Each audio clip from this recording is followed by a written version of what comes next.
అండి, welcome to RR collection అండి. నేను సుహాసిని. మీరందరూ బాగున్నారండి? నేను బాగున్నానండి. ఇప్పుడు మీకు మా పాప న్యూడిల్స్ తయారు చేసేది చూపిస్తుందండి. ఇవి న్యూడిల్స్ తీసుకున్నాము. ఇది వెన్న, salt, cabbage, carrot, capsicum, onion, పచ్చిమిర్చి. ముందుగా అల్లం వెల్లుల్లి పేస్ట్, కొద్దిగా ఆయిల్ కూడా కావాలండి. హాయ్ అండి, నేను ఇప్పుడు తయారు చేసే విధానం చూపిస్తాను. ముందుగా ఒక గిన్నెలో నీళ్లు పోసుకొని దాంట్లో తగినంత ఉప్పు వేసుకోవాలి.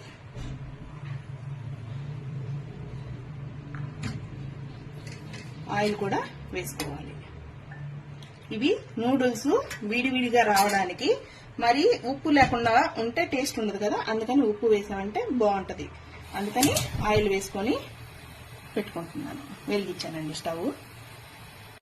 ముందుగా క్యాబేజీ కట్ చేసుకుందామండి.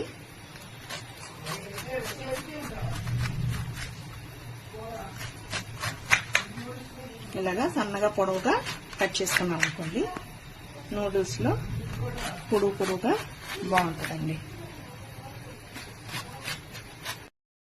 క్యాప్సికమ్ కట్ చేసుకుందామండి.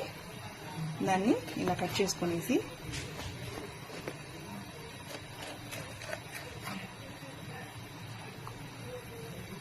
రెండుగా కట్ చేసుకుని స్లైసెస్ గా కట్ చేసుకోండి.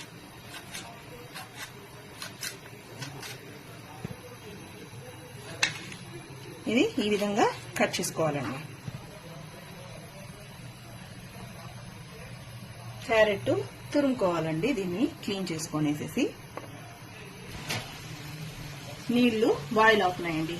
ఇప్పుడు మనము ఈ నూడిల్స్ వేసేసుకోవాలి. ఈ నూడిల్స్ వేసేసుకోవాలండి. చూడండి, వేసేసుకున్న తర్వాత ఇలాగ ముంచేసి ఒక 2 minutes కుక్ అవ్వాలి. నూడిల్స్ కుక్ అయిన తర్వాత నీళ్లు వంచేసుకోవచ్చు, లేదంటే తీసి పక్కన పెట్టేసుకోవచ్చు అండి. క్యారెట్ ఈ విధంగా తురుముకోవాలండి. క్యాబేజీ పొడవుగా ఉంటే అందంగా బాగుంటుంది. క్యాప్సికమ్ అయితేనేమి అన్ని. అదేవిధంగా నేను కొంచెం కొత్తిమీర కూడా తీసుకున్నానండి డెకరేషన్ కి, అంటే ఫినిషింగ్ కి. అది వేస్తే కొంచెం మంచి ఫ్లేవర్ బాగుంటుంది. ఆనియన్స్ కూడా పొడవుగా తీసుకున్నానండి. ఇవి బాగా కుక్ అయిపోయిన తర్వాత మీరు ఇలా పట్టుకొని ఇలా కట్ చేయగానే అయిపోయిందని లెక్క. అంటే మళ్ళీ మనం ఫ్రై చేస్తాం కదా, అందువల్ల ఎక్కువ కుక్ అవ్వకూడదు. సగం కుక్ అయితేనే మనకి బాగా వస్తుంది, లేదంటే మెత్తపడిపోతుంది మనకి. ఓకేనండి, దీన్ని ఇలాగా మనం తీసేసుకునేసామనుకోండి ఒక ప్లేట్లో.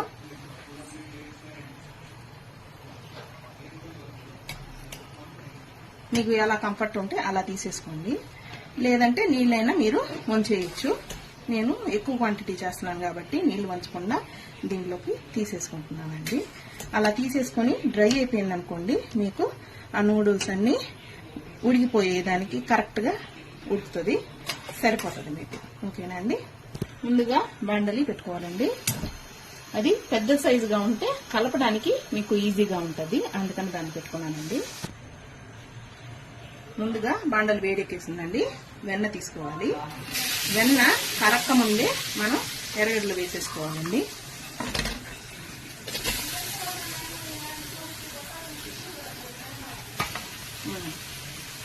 ఆనియన్స్ వేసేసుకున్న తర్వాత పచ్చిమిరపకాయలు వేసేసుకోవాలి.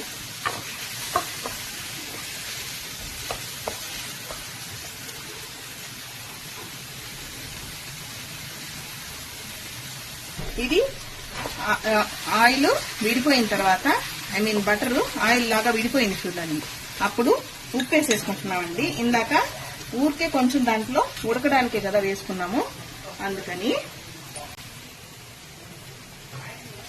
తర్వాత వేగిన తర్వాత అల్లం తెల్లగడ్డ పేస్ట్ అండి. ఇది టేస్ట్ కి బాగుంటుంది చాలాగా, అందుకనే నేను అల్లం తెల్లగడ్డ పేస్ట్ వేసి చేసుకుంటున్నాము. ఇది పచ్చి వాసన పోయిన తర్వాత అల్లం తెల్లగడ్డ వెజిటేబుల్స్ వేసుకున్నామండి. చూడండి, అల్లం తెల్లగడ్డ కూడా పేస్ట్ వేగిపోయింది. వెంటనే మనం వెజిటేబుల్స్ వేసేసుకోవచ్చండి. అన్ని సన్నగా తరుముకున్నాం కాబట్టి వెంటనే వేసేసుకోవచ్చండి.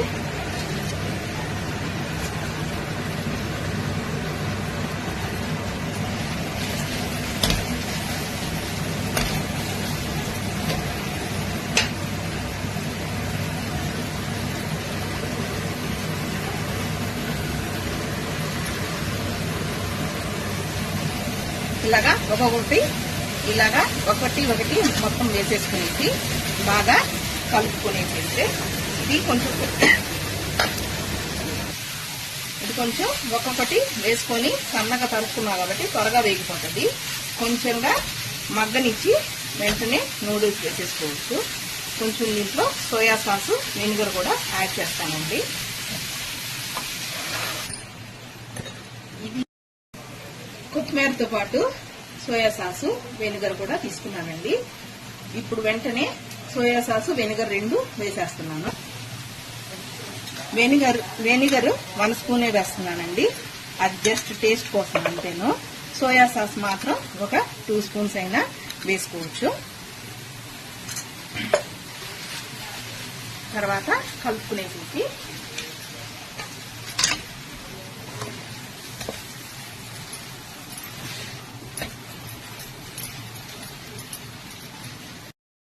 ఇది కూడా కలిసిపోయిన తర్వాత మనం ముందుగా ఉడకపెట్టుకున్న నూడిల్స్ ని వేసేసుకున్నామండి.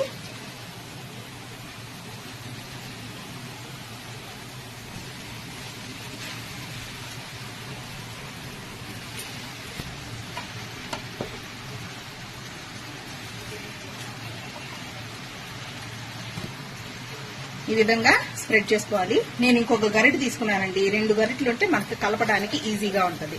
బయట షాపుల్లో వాళ్ళు పెద్దగా ఉంటాయి, వాళ్ళు కొంచెం క్వాంటిటీ చేసుకుంటారు కాబట్టి వాళ్ళకి అంత ఇబ్బంది ఉండదు. నేను ఎక్కువ క్వాంటిటీ చేస్తున్నాను కాబట్టి ఇలాగా కలుపుతూ చేసుకుంటాను. కొంచెం కింద కూడా పడుతుంది, దాన్నంతా తీసేసి మళ్ళీ క్లీన్ చేసేసుకుంటానండి. దీనిలో సపరేట్ గా వేయను, ఫ్రెష్ గా ఉండేదే చేసుకుంటాను. ఇట్లాగా అదంతా వదిలేసేయచ్చు. నూడిల్స్ ఉడకబెట్టుకునేటప్పుడు అండి 2 మినిట్స్ కన్నా ఎక్కువసేపు ఉడకకూడదు. ఉడికింది అనుకోండి మెత్తగా అయిపోతుంది, మళ్ళీ అది పేస్ట్ లెక్కన అయిపోతుంది. 2 మినిట్స్ బాయిల్ అవ్వాలండి. మళ్ళీ సన్న సెగ మీద చేస్తే అది మెత్తబడిపోతుంది. బాయిల్ అవుతున్న వాటర్ లో నూడిల్స్ వేసేసుకునేసి 2 మినిట్స్ ఎగ్జాక్ట్ గా మనకి అది కుక్ అవ్వాలి.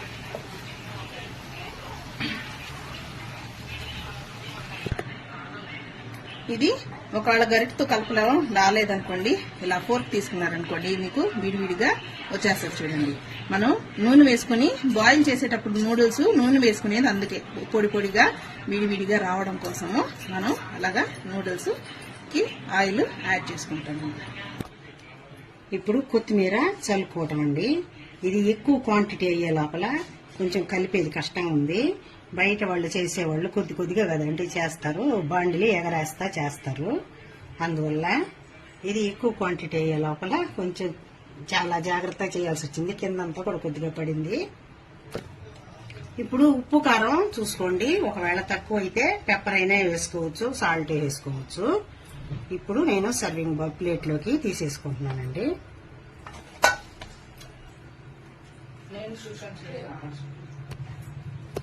చూడండి, పొడిగా ఎంత బాగా వచ్చిందో నూడిల్స్. రెస్టారెంట్ స్టైల్లో ఉందండి. ఇది మీరు తప్పకుండా ట్రై చేయండి. లైక్ చేయండి, షేర్ చేయండి, సబ్స్క్రైబ్ చేయండి. నాకు ఎలా వచ్చిందో మీరు ట్రై చేసి కామెంట్లో తెలియజేయండి. నా వీడియో లాస్ట్ వరకు చూసినందుకు మీకు అందరికీ థ్యాంక్స్ అండి. నెక్స్ట్ ఇంకో మంచి రెసిపీతో మళ్ళీ కలుస్తాను. బాయ్ అండి.